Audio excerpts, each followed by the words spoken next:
Hey y'all, welcome back. Today we're checking out 8 forgotten British people that changed the world for good. But John was like, this does not sound right. He was a detailed and determined doctor, and he just wasn't convinced. When we think of British people who changed the world, we often picture figures like Charles Darwin and Winston Churchill, and they're great, but they've had their time in the headlines. What about the Brits who remain largely unknown, despite their accomplishments that have made a huge impact on society, medicine, science, and really the world at large? From dinosaur fossils to Listerine to the jet engine itself, this video was all about the fascinating accomplishments of some pretty cool people from the UK who also deserve to be recognized. Y'all be sure to go to Girl Gone London and like and subscribe. And check out my music reaction channel called JJLA Reacts Music. Number 1. Anning. Imagine walking along the cliffs of the English seaside as a child, only to stumble across creatures that hadn't walked on Earth for millions of years. That was Mary Anning's life. Born into a poor family in Dorset, she spent her days searching the rocky shores for fossils. She had zero formal education in science, yet she would be the one to go on to make some of the most groundbreaking discoveries in paleontology. At just 12 years old, Anning discovered the first complete ichthyosaurus skeleton, an ancient marine reptile. 12? Over the years, she continued to make astonishing finds, including the first full plesiosaurus. And I say that like I've known before this video what a plesiosaurus was, and I didn't. But I do now, and she discovered it, and here's a picture. These discoveries challenged prevailing religious and scientific beliefs about the history of life on Earth. Her meticulous documentation and analysis of fossils laid the groundwork for the field of paleontology itself. But despite her contributions, the scientific community of the 19th century largely ignored her or stole her work. It was very male-dominated at the time, and she was kind of an outsider, so she never received the acclaim that she deserved. However, today, her legacy is starting to be recognized, and hopefully she serves as an inspiration to all of those 12-year-olds searching for fossils on the coast. Yeah. Next on our list is... Hang on. Yeah, Mary Anning, 12 years old. She found a full dinosaur skeleton is the word. Mary Anning, an English fossil collector, dealer, and paleontologist. Anning's findings contributed to changes in scientific thinking about prehistoric life and the history of the Earth.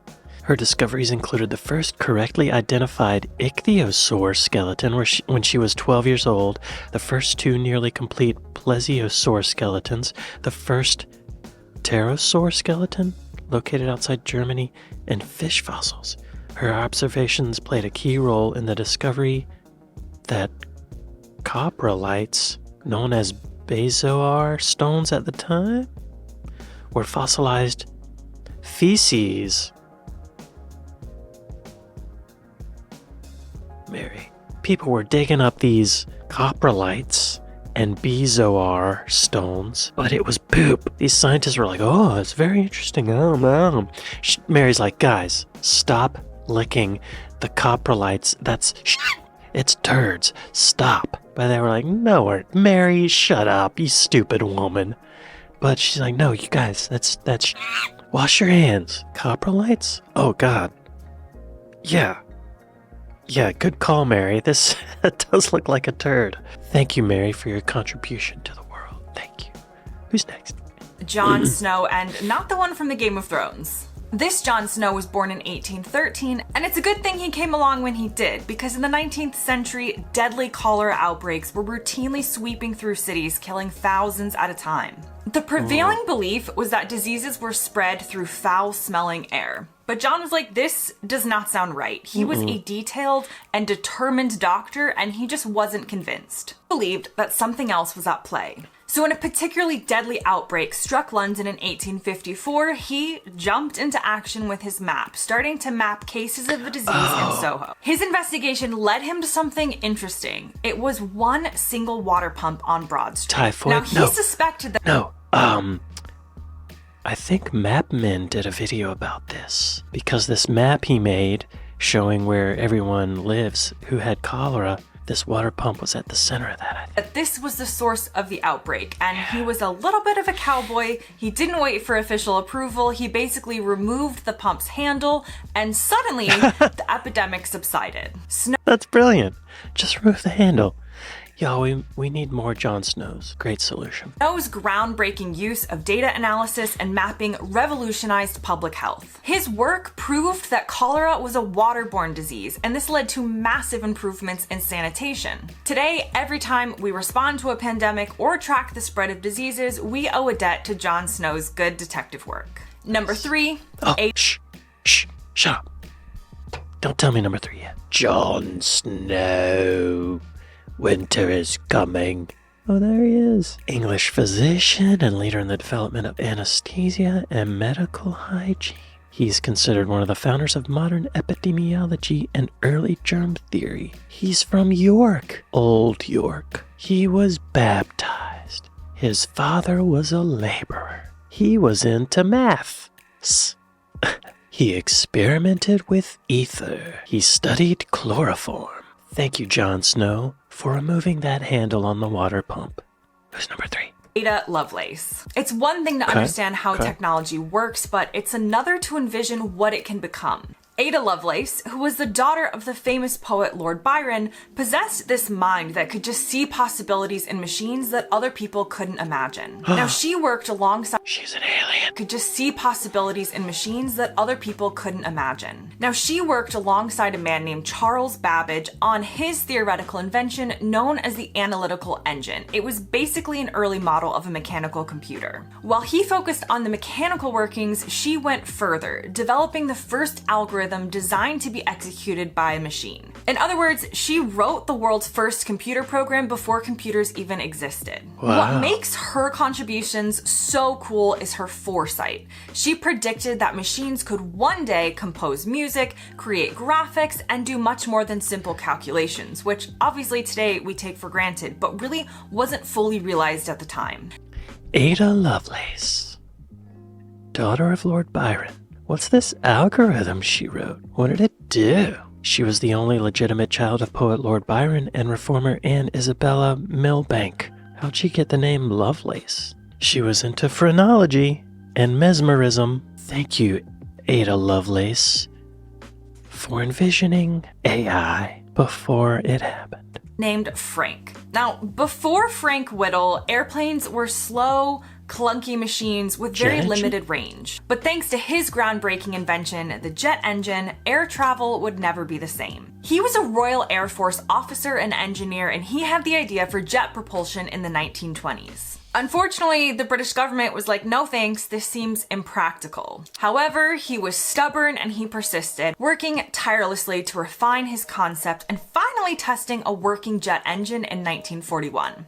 The result was obviously a revolution in aviation. His jet engine not only changed warfare, which gave rise to fighter jets, but also transformed commercial travel. The ability to fly faster and further shrank the world, making international travel more affordable and accessible to millions. Today, nearly every modern aircraft relies on his invention and proves his impact on global transportation. Can you imagine if all the planes still had propellers? Frank Whittle. Air Commodore Sir Frank Whittle. An English engineer, inventor, and Royal Air Force air officer.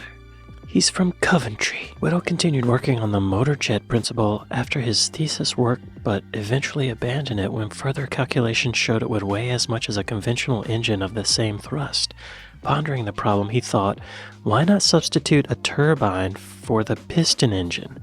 Instead of using a piston engine-driven compressor to provide the compressed air for the burner, a turbine could be used to extract some power from the exhaust and drive a compressor, similar as a turbocharger. The remaining exhaust thrust would power the aircraft. I don't know what I just said. How did he die? Did he poop to death? He died of lung cancer in Maryland. He was cremated in America and his ashes were flown to England, where they were placed in a memorial in a church in Cranwell. Good. Way to go, Frank. He changed the world, no doubt. Oh my God. Can you imagine? Y'all, I've flown in a plane with propellers and it's always a physically exhausting experience. The turbulence is crazy. It's just, thank God for Frank Whittle and his jet engine. Wow. Our next Brit that's changed the world is a woman named Rosalind Franklin. To understand what she did, we have to know that the structure of DNA, which is the molecules that carry the genetic codes of living things, is one of the greatest scientific discoveries of all time. And the discovery of it is credited to James Watson and Francis Crick, but their work relied heavily on the research of Rosalind Franklin. She was an amazing chemist, and she used X-ray crystallography to capture what is known as photograph 51, an image that revealed DNA's iconic double helix structure. Her work really helped provide Photograph 51? Show me on that wherever those... Oh, it came right up. Oh, okay. Okay. I don't see the double helix, but maybe that's it. Okay. X-ray-based fiber diffraction image of a paracrystalline gel composed of DNA fiber, taken by Raymond Gosling, a postgraduate student working under the supervision of Maurice Wilkins and Rosalind Franklin at King's College London. So she didn't take the photo. Her student did. Franklin was more interested in solving the diffraction pattern of the A form of DNA, so she put Gosling's photo 51 to the side. When it had been decided that Franklin would leave King's College, Gosling showed the photograph to Maurice Wilkins, who would become Gosling's advisor after Franklin left. Franklin did not know this at the time because she was leaving King's College. Oh. The missing piece that Watson and Crick needed, but she was largely excluded from the recognition they received, including the Nobel Prize. Franklin's contributions also extended beyond DNA. She conducted pioneering research on things like viruses, coal, and graphite, and today she is finally starting to be acknowledged as a key figure in the history of genetics. Next on my list is She didn't take the photo. Next on my list is Octavia Hill. She wasn't just a social reformer. She was a visionary at the time who reshaped urban living in Britain. At a time when industrial cities were overcrowded, polluted, and devoid of greenery, Hill championed the idea that people needed access to green space. She also believed that well-maintained housing was not a luxury, but a necessity for human well-being. She worked her whole life to preserve open spaces across the UK and ensuring that working-class community also had access to fresh air and recreational areas. She actually co-founded the National Trust in 1895. If you haven't heard, it's an organization dedicated to conserving historic sites and natural landscapes. And as I mentioned, beyond her environmental activism, Hill was a pioneer in social housing. She developed the model of affordable housing that combined fair rents with active management, creating healthier living environments for thousands. Octavia Hill. Octavia Hill was an English social reformer and founder of the National Trust. Wow, that must have been right in the thick of the Industrial Revolution for someone to come along and say, hey, remember the trees? Remember the bushes and the grass? We need that crap. If she didn't come along, we'd all live in a concrete jungle. Well, we do. I do. Octavia, I need you. She's from Cambridgeshire. Her father was a corn merchant and a banker. How did she die?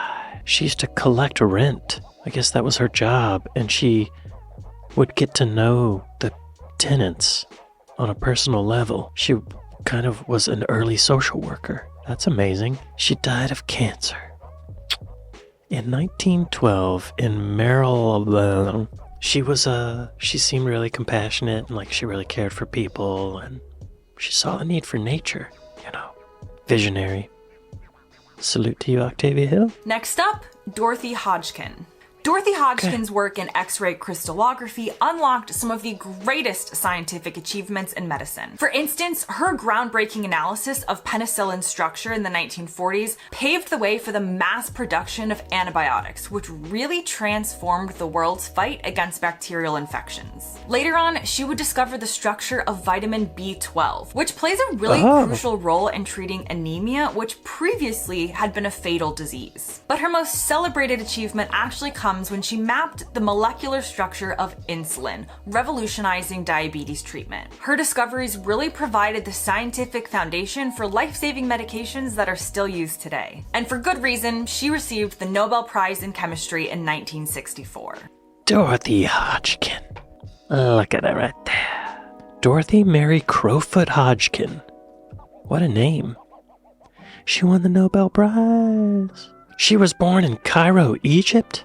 Oh, her parents were archaeologists. She went to Oxford. Oh, she died in 1994 after a stroke. She made it to the 1990s. Pretty good. From 1910, I guess she was 84. Not bad, Dorothy. Thanks for the B12. That's good stuff. And the penicillin. And the insulin stuff, right? Thanks, Dorothy. And last on my list is a man named Joseph Lister.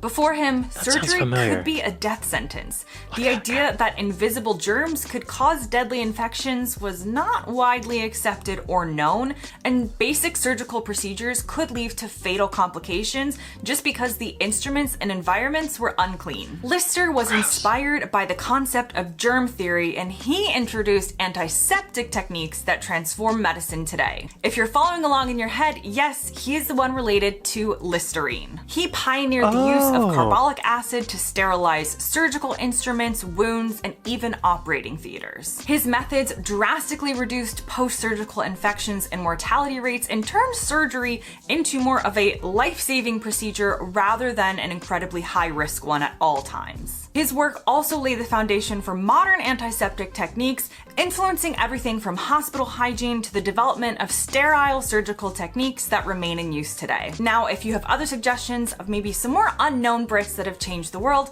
please leave your comments below. Let me know what you thought and what you learned from this video. As always, thanks for watching, and I'll see you next time. See you next time. Joseph Lister. The best sideburns in this video yet. Look at these sideburns. Huge. Way to go, Joe. From a technical viewpoint, Lister was not an exceptional surgeon, but his research into bacteriology and infection and wounds revolutionized surgery throughout the world. Lister's contributions were fourfold. Firstly, as a surgeon, he introduced carbolic acid, modern-day phenol, as a sterilizer for surgical equipment. Secondly, he researched the role of inflammation and tissue perfusion in the healing of wounds. Thirdly, he advanced diagnostic science by analyzing specimens using microscopes. Fourthly, he devised strategies to increase the chances of survival after surgery. His most important contribution, however, was recognizing that putrefaction in wounds is caused by germs. Lister's work led to a reduction in post-operative infections and made surgery safer for patients, leading to him being distinguished as the father of modern surgery. He's from Upton. How did he die?